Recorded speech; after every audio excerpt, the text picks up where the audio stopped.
नमस्कार, आप देख रहे हैं हिंदी सवेरा न्यूज और मैं हूं आपके साथ ज्योतिका। आइए रुक करते हैं खबर की ओर। वृंदावन की कथा व्यास पूज्या पंडित गरिमा किशोरी ने श्रीमद् भागवत कथा की महत्ता पर विस्तार से प्रकाश डाला। वृंदावन धाम में स्थित श्री उदिया बाबा आश्रम में शुभ हरि नाम संकीर्तन सेवा ट्रस्ट के तत्वाधान में शुरू हुए प्रातः बेला में सभी भक्तों ने भागवत कथा की मंगल कलश यात्रा हुई।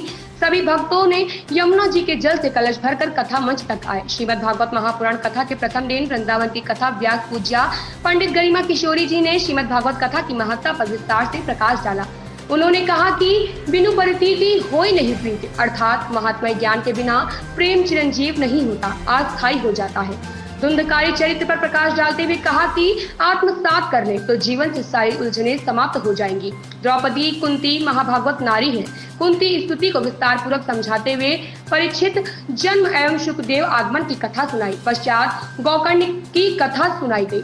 भगवान के चरणों में जितना समय बीत जाए उतना अच्छा है। इस संसार में एक एक पल बहुत कीमती है। जो बीत गया तो बीत गया, इसलिए जीवन को व्यर्थ में बर्बाद नहीं करना चाहिए। भगवान द्वारा प्रदान किए गए जीवन को भगवान के साथ और भगवान के सत्संग में ही व्यतीत करना चाहिए।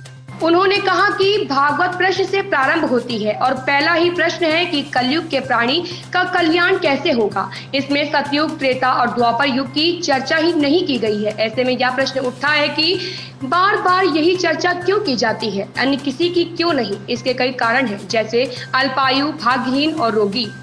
इसलिए इस संसार में जो भगवान का भजन ना कर सके वह सबसे बड़ा भाग्यहीन है। भगवान इस धरती पर बार बार इसलिए आते हैं ताकि हम कलयुग में उनकी कथाओं में आनंद ले सकें और कथाओं के माध्यम से अपना चित्त शुद्ध कर सकें। व्यक्ति इस संसार से केवल अपना कर्म लेकर जाता है, इसलिए अच्छे कर्म करो। भाग्य, भक्ति, वैराग्य और मुक्ति पाने के लिए भगवत की कथा सुनो। इस पावन मौके पर समाज सेवी श्याम भोजवानी, अमरलाल खोरेजा, मनोज तीर्थानी, रामशंकर सिंह, मोहन सिंह, आचार्य सोहित शास्त्री, हर्षिल सत्यम, चांदनी भोजवानी, मोहिनी खोरेजा, शिखा, गीता शर्मा, मनी आदि लोग उपस्थित रहे। मथुरा से रेखा शर्मा की रिपोर्ट।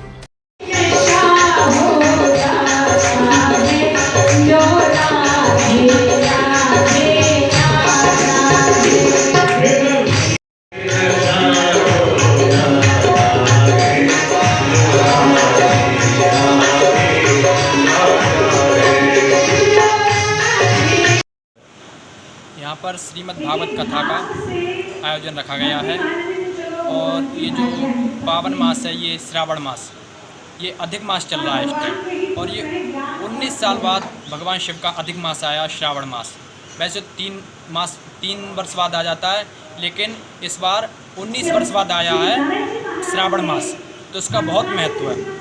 और कथा चल रही श्री धाम वृंदावन में पंडित गरिमा किशोरी जी के मुखारबिंद से हम सभी लोग कथा श्रवण कर रहे हैं। हमें बहुत आनंद आ रहा है और आज कथा का प्रथम दिवस है। भाग्योदयेन बहुजन्म समर्जितेन सत्संगमं च लभते पुरुषो यदा वै।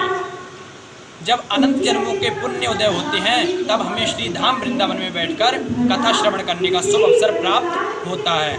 और वो ही बिहार जी की कृपा है जो आज हमारे कोई पुराने पिछले जन्मों के पुण्य उदय हुए हैं, जो आज हमें श्री धाम वृंदावन में बैठकर कथा श्रवण करने का शुभ अवसर प्राप्त हुआ है। और हमने बहुत भव्य तरीके से सुबह कलश यात्रा का आयोजन रखा गया था। कलश यात्रा यमुना जी से निकाली थी और अब कथा श्रवण कर रहे हैं, प्रथम दिवस की कथा श्रवण कर रहे हैं। जय श्री राम। खबर में बस इतना ही। मिलते हैं दूसरी खबर में हिंदी सवेरा न्यूज के साथ।